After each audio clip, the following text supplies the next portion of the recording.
Salve, salve galera! Eu sou o Luan Matheus, sou UX Designer e esse é o Papo de UX.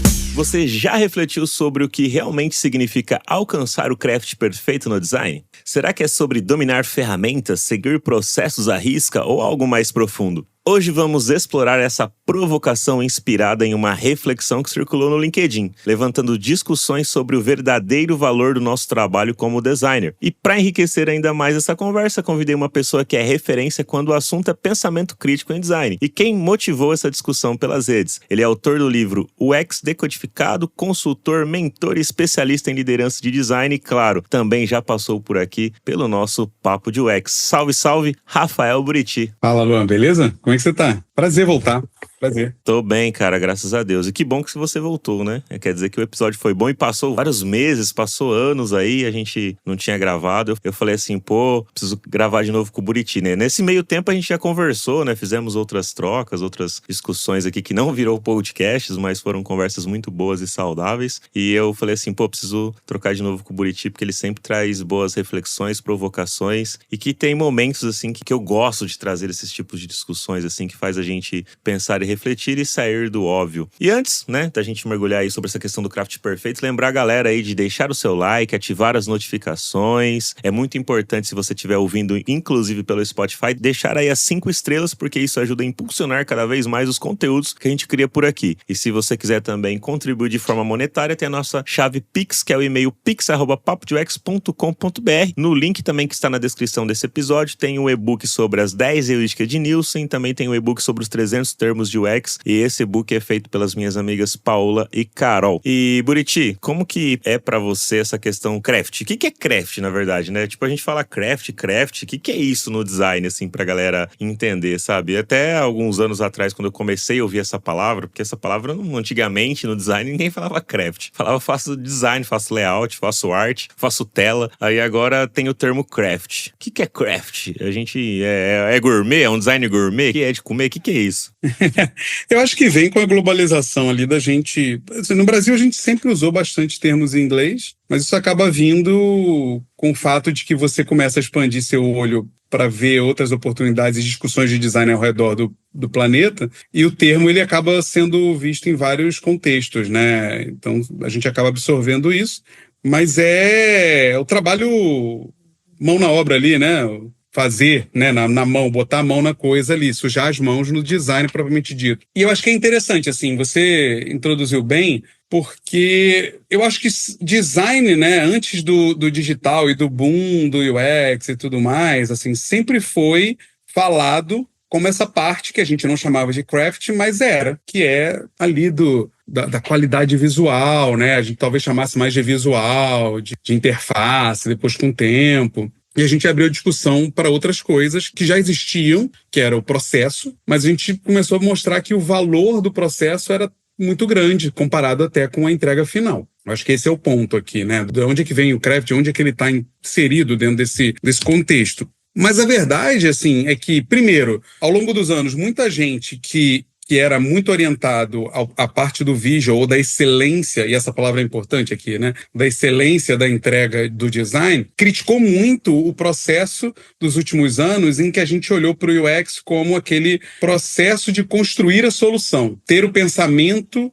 para chegar lá, né? E o design thinking foi muito criticado por causa disso e tudo mais. Tem um documentário sobre o design thinking que é muito interessante, que traz essa questão todo mundo pode ser designer e isso é um problema e etc. Só que nos últimos anos, com as crises e o mercado do jeito que está, quem está prestando atenção está notando uma mudança no mercado. Uma mudança como as empresas procuram os profissionais. E aí esse post que você comentou no LinkedIn, eu joguei muito por causa disso, assim, porque nos últimos 2 anos, toda vez que eu faço alguma entrevista, ou eu sou abordado por alguém, ou chamo as pessoas do mercado para conversar, seja lá no Bom Dia UX, ou de forma mais pessoal, como você citou, que a gente fez algumas vezes, surge esse ponto a gente precisa recuperar esse craft do design. O entregável, sabe? A qualidade do entregável, a excelência do entregável, o quanto ele é bom, o quanto ele é excelente e tal.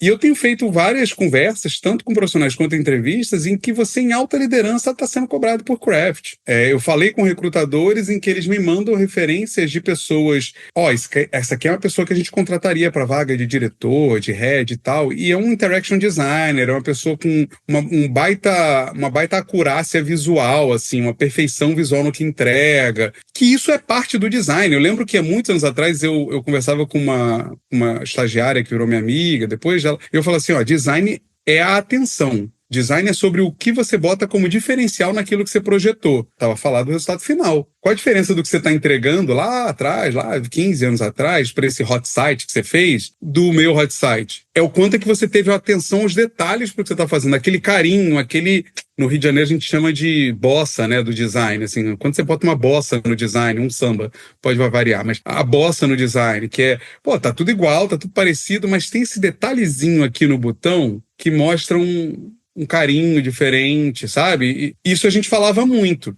E muito compreensivo, tá? Porque, poxa, com a visão de escala de design, com produto, que é uma coisa muito mais repetitiva do que criativa.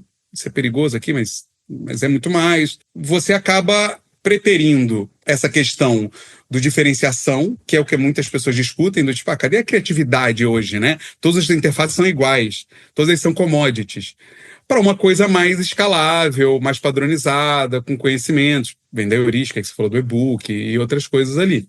Só que agora o mercado está começando a olhar para portfólios e falar assim, cara, eu estou esperando pessoas com craft, e aí mata, que foi a minha indignação do post, foi, alguém falou assim, tem uma vaga aqui e a pessoa precisa ter um craft excelente, ou excepcional ou excelente, alguma coisa assim, era com... Aí eu falei assim, caraca, mas que porra é um craft excepcional, excelente? Como é que você mede isso, né? Como é que você avalia isso? Até dá, mas a gente sabe que no final é meio subjetivo, né? Até porque talvez o que é perfeito pra mim ou excelente pra mim pode não ser pro outro, né? Então aí essa régua fica complicada, né?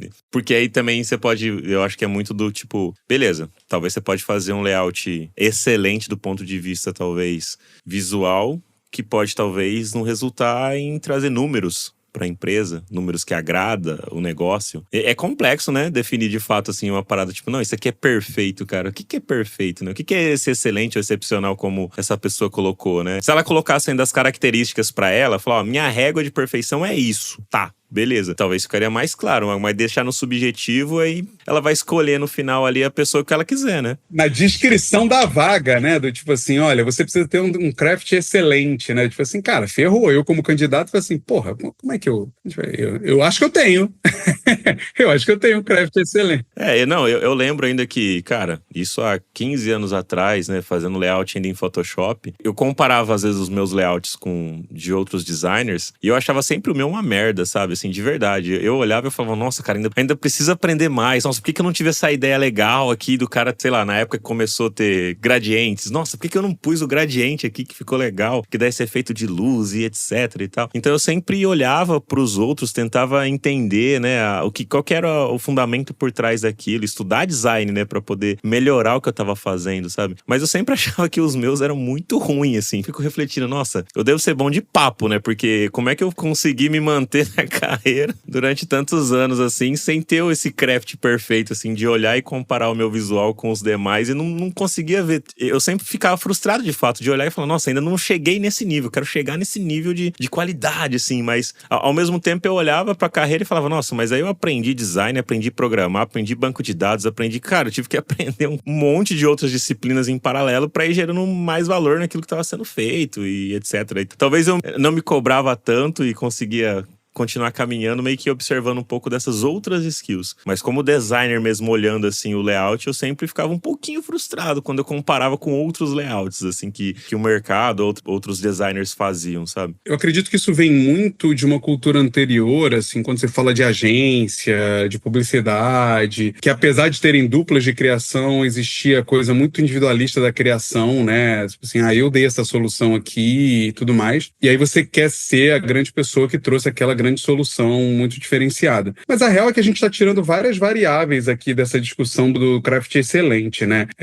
A primeira e mais óbvia nem tudo que está no meu portfólio é exatamente o que eu queria, foi pro ar desse jeito. Essa é a mais óbvia. E que você poderia solucionar do tipo, olha, vou refazer e vou botar só a versão que eu queria, na verdade, que é o que a gente fazia em agência. E tudo bem, mas isso é só uma parte disso. A outra é, dependendo das empresas para qual você trabalhou, nem dá para fazer esse design excelente aí, subjetivo que a gente está falando, né? Os produtos são limitados, a tecnologia é limitada e por aí vai. Aí teve até algumas outras discussões de LinkedIn, o Felipe, né, o Nizongo, ele trouxe o ponto que a galera, as pessoas não conseguem entender provocações críticas e tem muita gente que já parte por uma coisa mais agressiva nos comentários, né?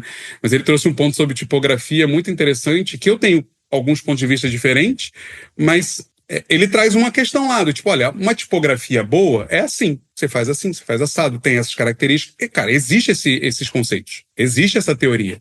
Então, por isso que eu falei assim, se a gente for falar sobre o que é craft excelente, até daria para medir, efetivamente. A gente sabe que se você combinou as cores conforme a gente entende que é a melhor combinação, se você está usando aquele contraste da melhor forma que dá para medir, se você combinou as fontes e usou a fonte correta que passa a emoção Y correta que você queria, com kerning correto, com tracking correto, dá para fazer isso. Mas a verdade é que na hora que você está avaliando na vaga, desculpa, você não faz isso, né? Você olha e a sua experiência ajuda você a fazer uma avaliação mais alto nível e meio orgânica daquilo, né? E tudo mais. Mas é num certo nível injusto, a não ser que, eu falei que, dependendo da empresa para qual você trabalhou, para qual você está se candidatando e tal, a não ser que a empresa tenha como ponto de diferencial, ou como core, ou como base dela, como é uma Apple da vida, o craft. Aí pode ser. Aí você tem que usar como comparação os trabalhos que são entregues naquela empresa, para olhar o que é o excelente. Agora, se você tem uma empresa ali, uma Embraer, que você entregava uns softwares muito ruins na época, usabilidade, visualmente falando e tal.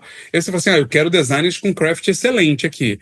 Tá bom, mas para quê? Se o resultado final não vai ficar o craft excelente dessa pessoa. Não faz muito sentido. Então, isso é complexo. É difícil de você, de fato, avaliar isso, medir isso, e porque também é difícil. Porque uma coisa se eu vou falar assim, um design excelente, a gente pode ir para um caminho subjetivo e dizer que um design que foi bem feito, com fluxo que entrega o resultado esperado, que converte, que mantém o usuário engajado, não sei o que lá, isso é excelente. Legal, dá para medir isso. A gente pode discutir se isso é só design. E, de fato, é uma discussão muito boa. Mas dá para medir. Quando você vai para o craft, que poxa, a sua qualidade tem que ser... Aí é tão subjetivo que é como você olhar para um quadro e falar assim, cara, esse pintor aqui é excelente, ele é fora de série. Você está medindo ele pelas técnicas que ele usou ou por outra coisa? Se é pelas técnicas, volta para o que eu falei. Técnica em design é a escolha da tipografia correta, é a combinação de cores, é a usabilidade, é a acessibilidade. Então, talvez isso seja o craft excelente. Mas também faz sentido se a sua realidade da sua empresa não é essa. Não sei, sabe? Tipo assim, é complexo. Então, é muito difícil quando você joga uma coisa dessa numa vaga.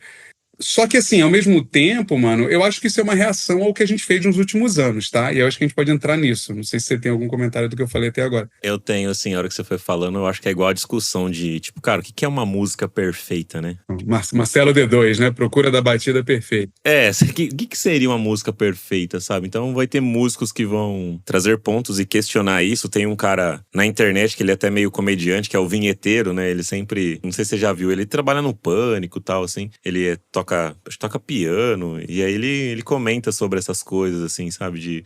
Da música e não gosta... É um cara que faz um compilado de instrumentos no final do ano mostrando as músicas do ano.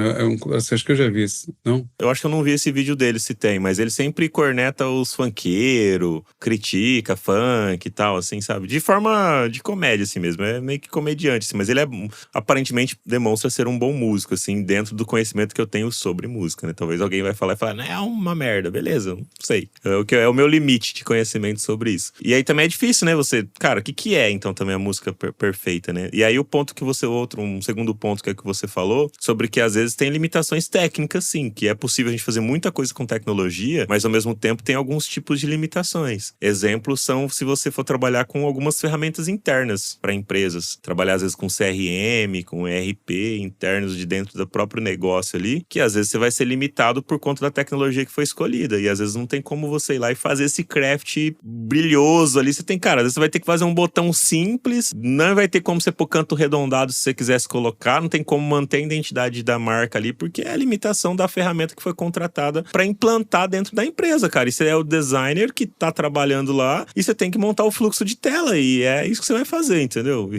E Luan, assim, tudo bem, porque design, na minha opinião, é sobre trabalhar com limitações. Essa coisa da página em branco, faça o que você quiser, isso não é design. Assim, para mim, design é, olha, você tem esse conjunto de regras, essa necessidade, e você precisa trazer uma melhor solução para esse contexto aqui. E tudo bem. Só que quando você fala assim, eu quero um craft excepcional, excelente, a minha dúvida é, você está olhando para isso ou você vai apenas criar assim, é um outro problema de portfólio, né? No final, eu tenho falado muito para as pessoas, o portfólio você precisa valorizar o visual dele, porque é a primeira coisa que vai chamar a atenção. Então, quando você fala de craft excelente, você vai abrir o case da pessoa e você vai ver as primeiras telas e falar assim, porra, isso é um craft foda, hein? Que UI foda. Pô, mas se é nesse contexto que você falou, você pode até olhar e falar assim, cara, não tá maneiro esse UI aqui, né? Tem problemas. Mas talvez ele seja foda dentro do contexto que a pessoa tinha, ela conseguiu fazer a excelência do design dentro daquele contexto. Então, você tá avaliando isso? Porque no final é isso. Ela conseguiu, poxa, eu só conseguia mudar fonte, cor e mal ou bem posicionamento de coisa. Pô, então ela soube usar a melhor fonte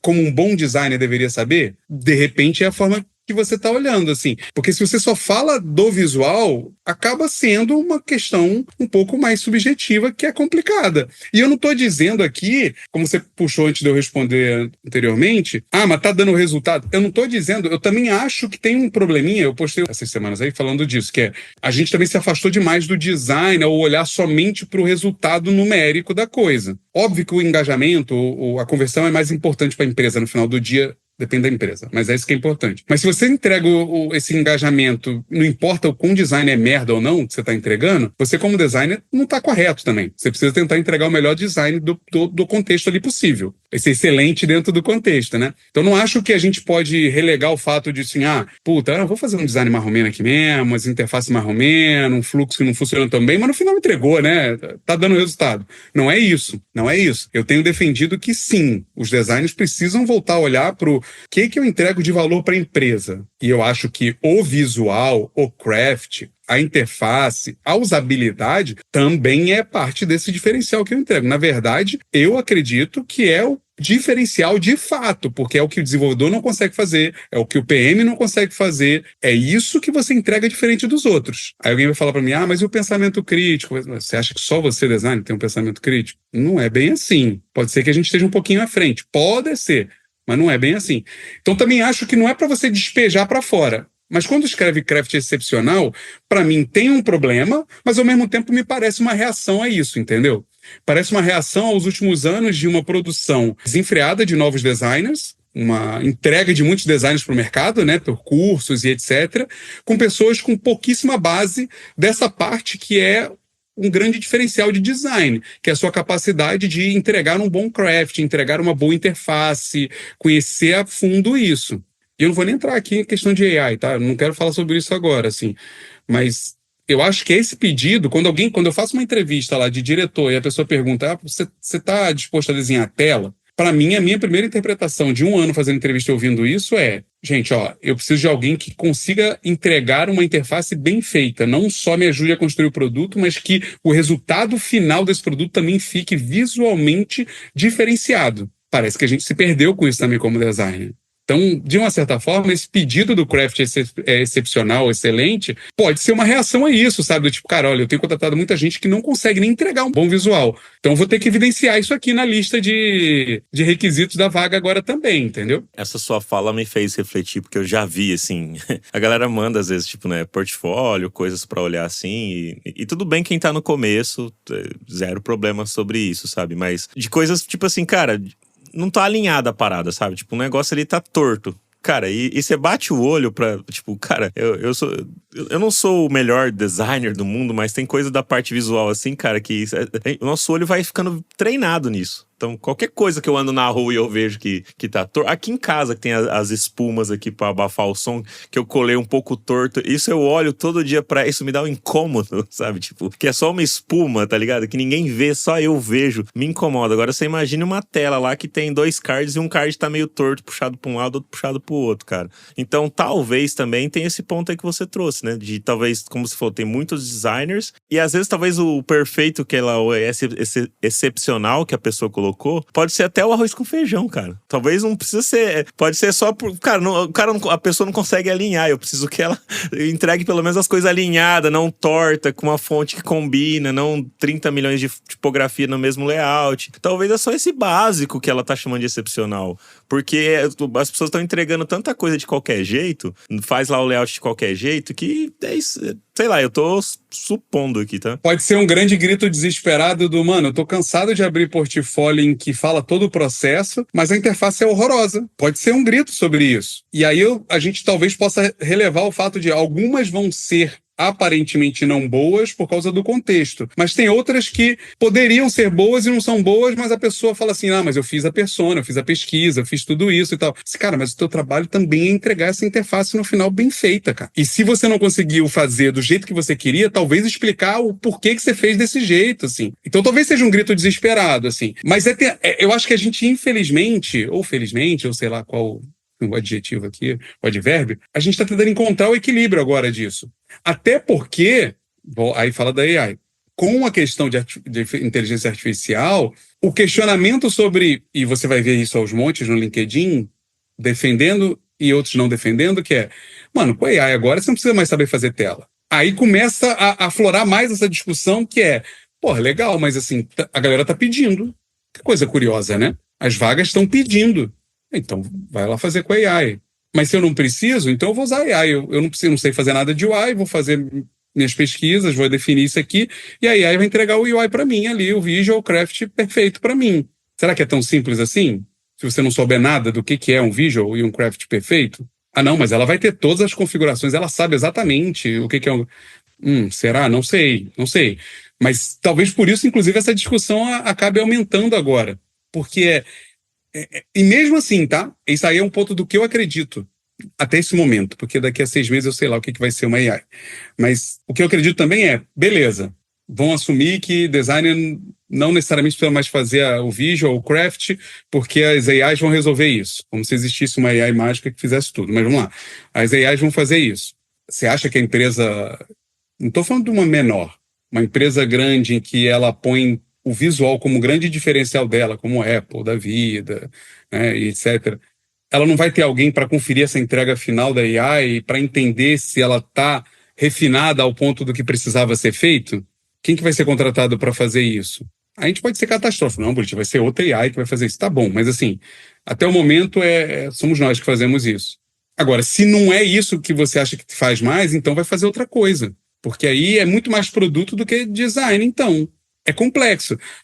Então, mas eu não sei lá, eu não sei se eu sou muito... Será que eu não sei se eu tô ficando velho, mas eu não consigo acreditar hoje, no dia de hoje, tá, gente? No dia da nossa gravação, eu e o Buriti aqui, eu não consigo acreditar que a IA vai fazer um craft, tipo, com todos esses detalhes, sabe? Porque até o dia de hoje, eu vejo algumas coisas, posts que a galera coloca, assim, tal, do que a IA tá produzindo, porque eu mesmo testei algumas, mas só gratuitas, então não chega num resultado nem perto do que eu gostaria, tá bem longe ainda disso. Então eu não consigo ver isso, assim, com esse olho, sabe? Tipo, que ela vai pegar e vai fazer uma parada que vai cuspir um layout realmente totalmente do jeito que era pra ser, sabe? Eu tenho a tendência em olhar a IA como ferramenta de fato, sabe? Assim, cara, ela vai acelerar o que eu sei fazer. Se eu não souber fazer, ela não vai acelerar, porque eu não sei fazer, sabe? É como se fosse um carro que, se eu sei dirigir e quero chegar até São Paulo, saindo aqui do interior, eu vou pegar e vou dirigir, vou chegar até lá. Se eu não souber pilotar, ela não vai chegar até lá sozinha, sabe? Tipo, eu tenho meio que essa lógica. Ou se eu não souber onde eu quero ir, tipo, pra onde ela vai me levar? Se eu não sei pra onde eu tô indo, sabe? Então eu fico com esse tipo de pensamento. Então, ao mesmo tempo, eu tenho até falado muito pra galera, né? Às vezes eu discuto até com o David sobre, assim, de cara, a galera entender sobre fundamentos mesmo de design, sabe? Entender design de coisas que existem há muitos anos, sabe? Tanto que no próprio lançamento da Config de 2025, para quem não sei que ano a pessoa tá ouvindo esse episódio, né? Fica para sempre aí na internet, ou enquanto existir a internet, que a pessoa foi falar lá sobre o lançamento de Grid, ela trouxe como era Grid em revista, né, e etc, que agora tem aqui essa funcionalidade no Figma, tal, e não sei o que. Quer dizer, cara, ela trouxe um fundamento relacionado de design sobre Grid, sobre, sabe? Então, até trazendo coisas de ferramentas que aceleram o dia a dia, traz de volta essa questão do fundamento, sabe? E eu vejo até designers mais experientes, cara. Mais experientes do ponto de vista, assim, que leva de 2019, 2020 pra cá, pra frente, assim. Que, meu, tem aí, né? Nesse ano que a gente tá gravando esse episódio, 2025. Então a pessoa tem aí seus 5, 6 anos de experiência com design e que, novamente, entrega coisa torta, sabe? Tem coisa que tá desalinhada, tem coisa que não tá no grid, sabe? Então, eu não sei, cara. Eu tô trazendo fatos, tá? Novamente, se é certo ou se é errado, não tô aqui pra julgar, mas é o que eu estou vendo. E isso pode prejudicar, pelo que eu estou vendo, a carreira das pessoas também, sabe? Sim. A grande questão é que o nível do que é muito operacional e o que não é, em tudo isso que você falou, é muito tênue, e aí alguém pode falar para você assim, não, mas a AI consegue, se eu chegar para ela e falar assim, alinha tudo à esquerda certinho, não sei o que, ela vai fazer. Então, dá. Mas também tem o ponto do que você falou, de que a pessoa tem que conseguir olhar e ver que tá torto. E a gente está sendo muito micro aqui, né, na questão do torto, assim. Mas poderia falar do que você falou, porque eu acho assim, a IA não vai conseguir dirigir se eu não souber dirigir. Essa não é a melhor analogia. A segunda que você trouxe é a melhor, que é se eu não disser para ela para onde eu quero ir, ela vai dirigir. Provavelmente ela vai me levar para algum lugar que ela acha bom. Isso não é um problema macro, mas não vai levar para onde eu queria ir se eu sabia para onde eu queria ir. E aí isso fazendo uma transposição, ignorando a AI, isso já funciona hoje se não existisse AI, que é uma empresa que valoriza extremamente o visual e o craft, ela vai contratar pessoas extremamente profissionais, extremamente especializadas nisso. Se você lê cases, Medium da vida, sobre pessoas que trabalham na Apple, ou que trabalham uma outra qualquer que tem esse mesmo nível de qualidade, você vai ver que o tipo de trabalho lá e a cobrança é totalmente diferente da pessoa que trabalha na Amazon. É totalmente diferente. E isso já acontece hoje. Ou seja, a tendência é uma empresa que dá menos valor ao craft excelente, como a gente está a falar, provavelmente pode ser que use uma ferramenta que entregue a coisa não tão perfeita, enquanto uma outra talvez precise de usar AI e usar uma outra pessoa para garantir que o refinamento está ali. Mas a gente está falando aqui de detalhes, que é o que eu falei no começo, para mim, design é o detalhe. Se todo mundo tem um e-commerce, como é que o meu e-commerce, já que eu quero me diferenciar do ponto de vista de craft, como é que ele tem o detalhe a mais do que todo mundo tem hoje, nesse momento, não é você chegar para ele e falar assim, agora me traga uma bossa aí para o meu e-commerce diferente dos outros. Não vai ser assim. Você precisa dizer, assim, olha, eu quero um diferencial nisso aqui. Tem que ter esse contexto. E óbvio, aí volta para esse ponto do craft excelente, acho que faz sentido você pedir isso se é muito claro para todo mundo que a sua empresa tem esse craft que é muito bom, e a gente olha para ela e a gente entende a regra do excelente dela. Isso talvez faça sentido. Mas em alguns contextos isso não vai fazer sentido, entendeu? Mas mesmo assim está todo mundo voltando a se preocupar com isso, entendeu, Luan?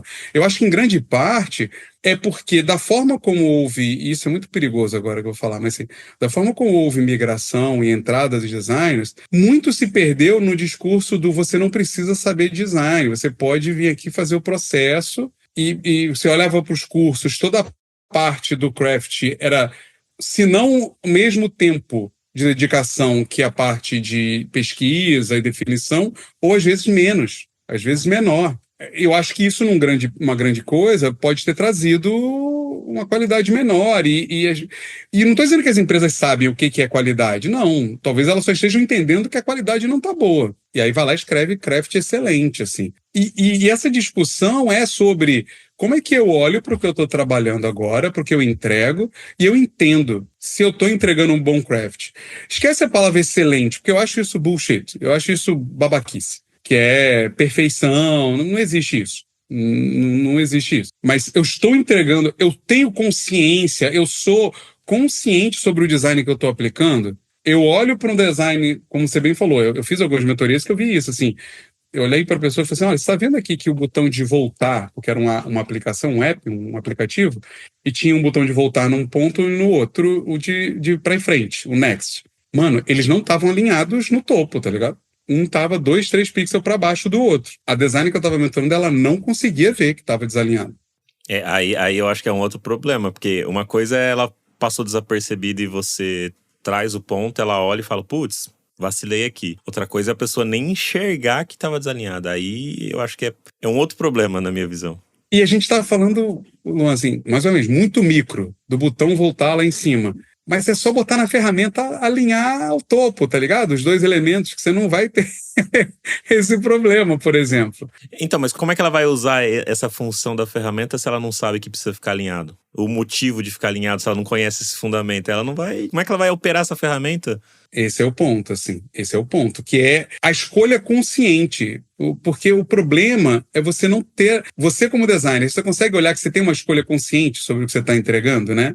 O projeto que está sendo feito. Ó, eu sei que isso aqui não está bom, porque eu tenho uma limitação e eu fui até o máximo que eu podia. E por que eu sei que isso não está bom? Porque eu sei que aqui deveria ter isso, isso e isso, mas não é possível fazer. Entendeu? Eu acho que essa é a provocação da discussão, né? Eu tenho mudado muito a minha cabeça sobre isso, que é, mano, toda a parte do processo, da construção, eu sou um cara super processual. Se voltar lá na nossa primeira conversa aqui, no Papo de UX, você vai ver que eu falo isso lá e tal. Mas um bom design, ele é equilibrado. Ele tem toda essa parte, mas a entrega também tem que estar equilibrada com isso. A gente não pode ignorar nenhuma dessas etapas aqui. E eu sei que é assustador porque é mais fácil, não é fácil, mas é mais fácil aprender e praticar a parte aqui de pesquisa e tal do que a parte de visual, porque a parte de visual toma muito tempo para você aprender, toma muito tempo. Mas a gente precisa olhar para isso. Porque no final, a gente estava falando no backstage antes, conversando sobre, pô, será que a gente está fazendo trabalho de PM e tudo mais? Essa é uma das grandes perguntas. Em que momento o que você faz o PM poderia fazer e se ele não precisar de você, ele te põe para fora? Ele vai fazer a sua tela bem feita? Ah, não, ele faz.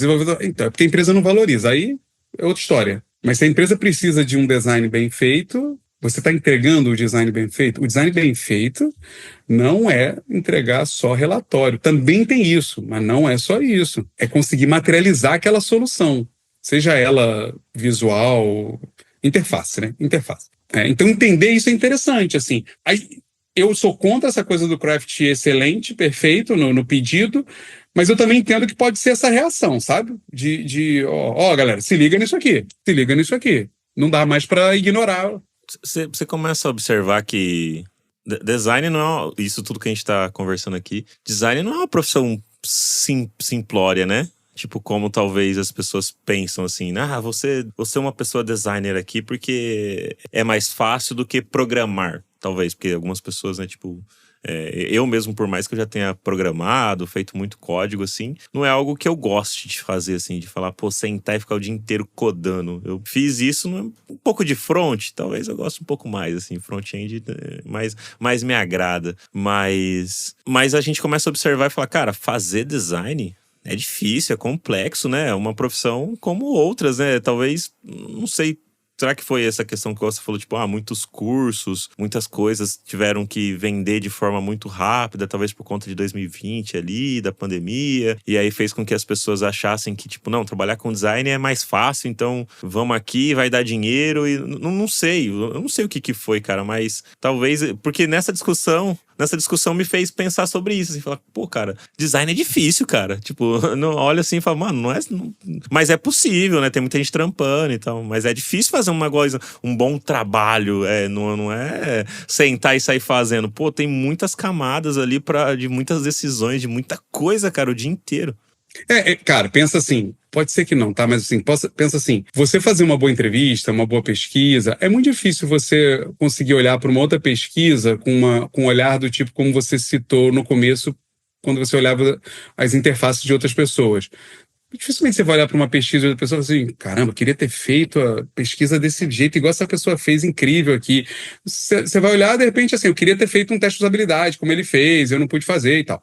Então, assim, pode até parecer mais fácil, mas eu tenho certeza que a grande maioria que começou a estudar e tudo mais, quando entrou na parte do materializar aquilo, seja na prototipação ou até o visual final, enfrentou dificuldade nessa parte. E aí isso assusta, porque é difícil mesmo.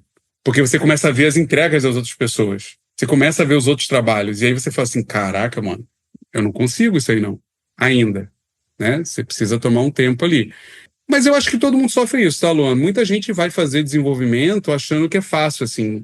Pô, desenvolver é fácil, assim. Agora, então, com no-code, low-code, deve ter uma enxurrada de gente achando que é só entrar lá e tal. Produto também sofre isso. Produto, inclusive porque produto não tem nada tão materializável, assim, evidente, que mostre, é só escrever história, é só... Eu acho que todo mundo passa por isso, assim, mas eu concordo completamente contigo. Entregar um bom design não é fácil. Não é fácil. Até porque um bom design lida com restrição. E restrição é o que você vai encontrar nas empresas. Você pode aprender tudo de maravilhoso, mas quando você chegar na empresa, você vai se deparar com uma coisa que você não viu no curso e que você precisa ter uma solução que você não tem. Como eu brinquei aqui do teste de usabilidade. Tem que fazer teste de usabilidade. Aí você chega lá na empresa, você não pode fazer teste de usabilidade. Se vira aí, mano. Se vira nos 30. É a mesma coisa da interface.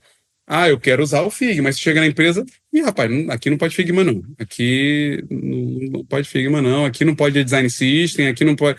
E aí, como é que você resolve isso? Isso é design, como é que você resolve isso? E é o que mais tem, porque assim, eu fiz um grupo de mentoria gratuito durante 4 semanas, assim, foram 4 encontros, e o que mais tinha da galera trazendo um depoimento ali, era isso, assim, sabe? Tipo, lá não tenho tempo, lá não posso fazer o processo X, lá não posso fazer o processo Y, não me deixam trabalhar desse jeito. Cara, aí eu falei, cara, isso é a realidade. E isso, a maioria das empresas é assim, a maioria das empresas não é o exemplo que a gente tá dando aqui, a Apple da vida, que você vai... E eu nem sei se na Apple também passa por todos os processos, eles entregam lá, a gente tem, né, um refino visual muito bom, mas eu não faço ideia, porque eu nunca trabalhei lá, pra falar que eles fazem também todos os processos by the book, não sei o que, não faço ideia. Tem que conversar com alguém que trampa lá pra falar, não, a gente faz, porque eu não sei. Então, assim, a maioria não faz. Então, o curso ele vai te dar uma visão de tudo, e aí no dia a dia você vai ter que escolher as armas e ferramentas que você vai usar. Você pode conversar com uma pessoa da Apple e dizer que faz, mas uma outra pessoa da Apple de outra área não faz, porque também não é assim perfeito. Esse é um ponto, assim, porque se no final o que a gente enxerga é o entregável final, é a superfície do iceberg, o que isso quer dizer, né?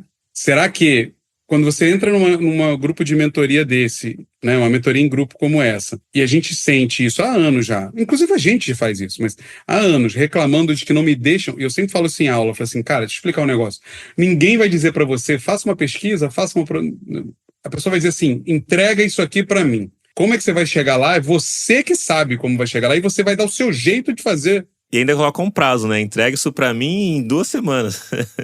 Você pode tentar aumentar esse prazo, você pode tentar negociar com várias coisas, mas no final, ninguém tá se importando como é que você faz aquilo. Aí alguém vai falar para mim, não, mas tem sim. Sim, tem alguns lugares que sim, mas na essência, a pessoa só quer que você entregue a solução para ela. Então, assim, será que a gente, quando tá reclamando, ninguém me deixa fazer o processo, ninguém me deixa fazer a pesquisa, ninguém me deixa... Não mostra, não tem uma evidência aí que a gente tá se importando com a parte errada? Até porque eu dei o exemplo, eu peguei o exemplo de uma vez de uma parada real que aconteceu comigo. Tava na Curate na época, no começo do meu papel de liderança, a gente tava fazendo um aplicativo mobile para um mercado, que era um mercado até grande de São Paulo. E na época a gente foi contratado mais para fazer os layouts ali do que para... Né? Era meio que só fritar pastel mesmo, assim, na época. Só desenhar, só com aspas aqui, desenhar a tela ali e tal, e entregar mesmo. Porque era agência, então contratava horas, né? Era fábrica de software, só contratava a hora, então tinha um pool de horas e tinha que fazer dentro daquele horário. E as 2 designers que estavam no meu time na época, elas chegaram pra mim e falaram, Luan, o cliente aqui, ele quer desse jeito aqui o protótipo aqui, né, o layout, a gente sabe que não vai ficar bom, porque não tem usabilidade, é o jeito que ele quer e tal. E a gente tinha contratado só, com aspas aqui, desenhar as telas. Aí o que eu combinei com elas? Vamos fazer o seguinte, vamos fazer um teste de usabilidade. Mas não foi contratado, não sei o que. Cara, vamos fazer o seguinte, não é o correto, eu sei, mas pega aqui, testa com a mãe de vocês, tia de vocês, porque elas vão no mercado, provavelmente é a persona que vai usar esse aplicativo, porque vai no mercado, faz compra e tal. Eu não fiz o processo perfeito, mas eu falei, mas testa com essas pessoas aí que você conhece aí dentro da casa de vocês, de forma rápida aí, e traz uns números e o resultado de um teste de usabilidade aí de um dia pro outro, cara, assim, tipo, coisa simples. mas ter alguma coisa para mostrar pra pessoa ali, pro stakeholder desse projeto. Elas trouxeram, mostraram o resultado desse teste de usabilidade, não a melhor teste de usabilidade, não foi feito da melhor forma, nada disso, foi feito do jeito que dava para fazer no contexto que a gente tinha. Quando mostrou pra ele, mano, o cara amou o processo que a gente utilizou. Nossa, é isso, que legal! Nossa, aí o que ele fez? Ele quis que todos os outros telas, a partir daquele momento, todas as outras telas adiante, fosse feito teste. Para que visse que realmente tinha resultado, se a navegação, se o fluxo que tinha sido desenhado tinha resultado de fato que as pessoas queriam usar, sabe? Então, tipo, a gente não tinha tempo, as pessoas não queriam, mas a gente fez meio que ali clandestino. E a pessoa viu aquele valor e gostou e quis a partir diante daquilo pra frente. Não, agora tem que fazer isso aqui, porque isso aí é legal, tal. E a gente não levou como? O resultado. Não chegou pra ele e falou, então, cara, contrata mais horas pra fazer teste. Não foi assim que a gente chegou mostrando que dava certo. É o melhor caminho? É o melhor jeito? Foi o melhor teste? Não. Mas foi o que deu pra fazer e que gerou um valor pra ele, porque as designers estavam incomodadas com o que estava sendo feito e a gente tomou uma decisão ali, sabe? Foi um risco? Foi um risco. Poderia ter não gostado, mas a gente tinha que correr um risco e a gente correu, sabe? E o grande ponto que você trouxe, que é o que eu tô querendo reforçar, elas estavam preocupadas não em fazer um teste de usabilidade. Elas estavam preocupadas com o resultado final que não ia ficar bom. O teste é só uma forma que você tem de mostrar que do outro jeito não fica bom. Mas o importante é o tal do resultado final. Que pode ser só a tela nesse caso, porque era o que vocês tinham sido contratados para entregar, ou pode ser o próximo passo, que é depois que lançar, ver que funcionou mesmo e tudo mais. Mas essa era a preocupação, né? Seguir um branding, seguir as melhores práticas, conseguir entregar o resultado, entregar um visual que faça sentido, que represente a agência, a consultoria. Então, todo esse contexto, e é isso que eu acho que é uma discussão que a gente precisa voltar a ter, e sem se proteger, discussão aberta, do tipo, cara, e a gente já vem falando disso, quando você e o David participaram do Bom Dia UX há um tempo atrás, a gente falou sobre o design do Dribbble, a gente já falou alguns Bom Dia UX sobre ninguém mais queria ser UI designer, tem uns 3 anos a gente falou isso e tal. Cara, a gente precisa voltar a olhar para o que é que design entrega aqui. Aí alguém vai falar assim, Buriti, mas isso é uma discussão besta, porque se o UI agora vai ser feita pelo AI, design tem que ser outra coisa. Pode ser, mas por que as empresas estão pedindo o craft excelente? Por quê? Essa é uma grande questão, cara. No meio de tudo isso que está acontecendo, no meio de tanta AI prometendo entregar um site novo, do zero, sozinha, as empresas estão pedindo isso? Tem coisa aí, né? Buriti, quero agradecer o papo aqui, cara, porque, eu acho que é uma discussão muito rica, eu acho que tem que ter um parte 2 aqui, com certeza, mas, né, se a gente continuar aqui, a gente fica altas horas, assim, nossa, eu gosto demais de trocar ideia com o Buriti. E olha que louco, né? Eu tinha feito um roteiro, assim, com algumas perguntas antes pra trocar com o Buriti, aí eu só fiz meio que só a primeira, assim, e a gente foi discutindo, assim, bem no fluxo aqui, bem do jeito que eu gosto de fazer o papo mesmo, isso é muito bom. E espero que você tenha gostado, Buriti, da troca aqui, né? Com certeza as pessoas vão ficar com muitas pulgas atrás das orelhas aí, pensando sobre essa discussão que a gente trouxe, e a ideia é essa mesmo, a gente pensar, refletir, né? Trazer essa visão sobre o que tá rolando, né? Como que a gente pode... Porque no final o que a gente quer é trabalhar melhor, né? Trabalhar de forma mais saudável, também ganhar mais, porque, dinheiro é o que move o mundo, estamos vivendo em um mundo capitalista e faz parte, mas... Tem empregabilidade, né? Exatamente, mas se a gente conseguir fazer trabalhos melhores para as empresas que contratam a gente, naturalmente a gente ganha mais. Então por isso que essas discussões que a gente tem aqui. E, Buriti, deixa o espaço agora para você divulgar aí suas redes sociais, se a galera quiser mais trocar ideia contigo aí sobre craft, quiser adquirir seu livro aí que você fez com o Lemes, como é que as pessoas podem entrar em contato aí, adquirir o livro e tudo mais, fazer mentorias com você? Boa. Você falou ali já do livro no começo. O livro está disponível em impresso e digital. Se você está no Brasil, a Brauer entrega, acho que para o Brasil inteiro. Então, visite lá o site da editora Brauer. O livro é o UX Decodificado. Vale a pena que vocês pegarem isso. É um livro construído para quem está entrando no mercado, para entender como é que a experiência é trabalhada e tudo mais, mas também para você que quer reciclar ou voltar a estudar um pouco aí os seus conhecimentos sobre a experiência do usuário.